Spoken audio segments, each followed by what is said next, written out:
হালুয়াধারির মাঝখানে লুকিয়ে থাকে এমন কিছু গল্প যা শোনার পর ঘুম আসবে না সহজে। একদিনের নয়, মনে গেঁথে থাকবে অনেক দিন। তুমি প্রস্তুত তো? কারণ এবার শুরু হচ্ছে ওয়ান ডে সাসপেন্স। প্রতিদিনের গল্পের আসরে আজ থাকছে লেখক দীপক চন্দের কলমে রহস্য সাসপেন্স ভরা একটি অনুগল্প। গল্পের নাম অন্ধকারের ছায়া। গল্প পাঠে আমি সানন্দা।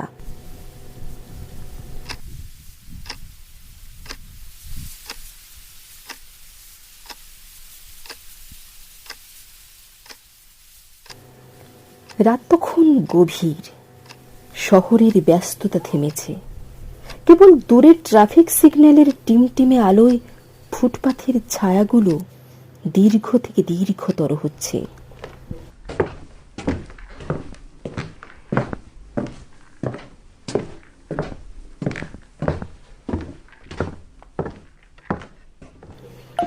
সায়নী সেন অফিস থেকে বেরিয়ে এসে গাড়ির জন্য অপেক্ষা করছিল।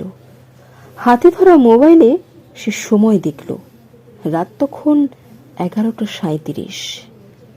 চারপাশে নিস্তব্ধতা। এমন সময় একটা অদ্ভুত অনুভূতি হলো তার। কে একজন তাকে অনুসরণ করছে।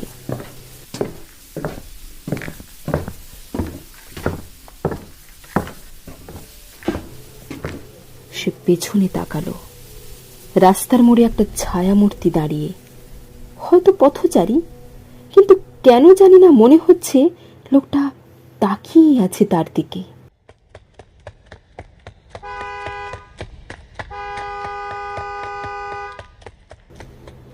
সায়নী দ্রুত রাস্তা পার হয়ে উল্টো দিকে যেতে লাগলো, কিন্তু কানের কাছে ভেসে এলো ভারী জুতোর ধীর পায়ের শব্দ। সেটা কি তারই প্রতিধ্বনি, নাকি? ভেতরে ভেতরে আতঙ্ক বাড়ছিল, কিন্তু নিজেকে সামলে নিয়ে মোবাইলটা বের করলো সে, পুলিশকে কল করার জন্য। হঠাৎ একটা ফিসফিসে কণ্ঠ শোনা গেল। আপনি আমার লেখাটা পড়েছেন, তাই না?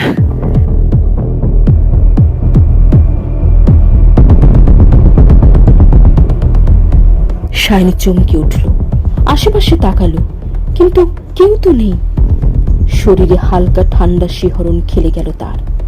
সে কিছুক্ষণ অপেক্ষা করল, তারপর দ্রুত হাঁটতে শুরু করল। ততক্ষণে তার বুকের ভিতর হৃদস্পন্দনের শব্দ যেন স্পষ্ট হয়ে উঠেছে।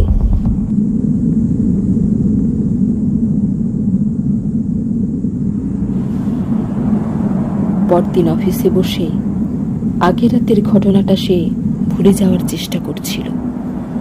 একগাদা ইমেল এসেছে। একটা নতুন ইমেল খুলল সে। প্রেরক anirban.writer89@gmail.com। বিষয় গল্পের শেষটা। সায়নী একটু অবাক হলো। ইমেলের ভেতরে ছোট্ট একটা লেখা। আমার গল্পটা ছাপা হয়নি। আপনি পড়ে বলেছিলেন শেষটা দুর্বল, কিন্তু আমি তো গল্পটা শেষ করিনি। আজ রাতে আপনাকে শেষটা বলবো। শানের শীত দাঁড়াবে হিমেল স্রোত বয়ে গেল।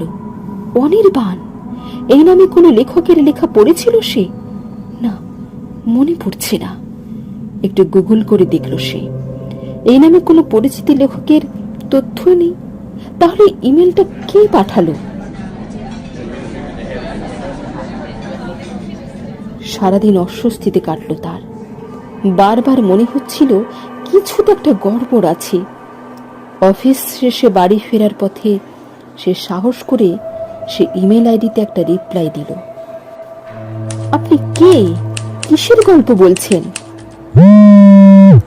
আমি জানি আপনি বাড়িতে পৌঁছে গেছেন, তো গল্পটা এবার শুরু করা যাক।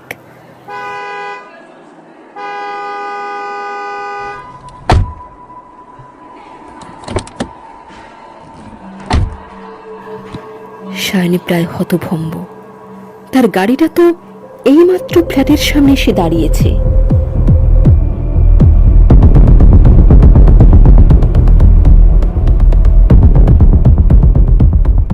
ফোনের স্ক্রিনের দিকে তাকিয়ে মাথা ঘুরে যাওয়ার উপক্রম হলো তার, কিন্তু তখনই দরজায় ঠকঠক আওয়াজ। সায়নী থরথর করে উঠে দাঁড়ালো। দরজার ওপাশে কে? গলার কাছে কি একটা যেন দলা পাকিয়ে উঠল। আবার ইমেল এলো। আপনি জানেন তো, গল্পের চরিত্ররা কখনো হারিয়ে যায় না। আমি এসেছি আমার গল্পের শেষটা বলার জন্য। এবার দরজা খুলুন। সায়নের বুক ধড়ফড় করছে। ফোনটা হাতে শক্ত করে ধরে থাকলো সে। দরজার নিচের ফাঁক দিয়ে ছায়া পড়ছে, কেউ যেন দাঁড়িয়ে আছে ওখানে। সায়নী জানে এই গল্পের পরিণতি কি হতে চলেছে, কিন্তু সে কি আদৌ এই গল্পের শেষটা শুনতে চায়?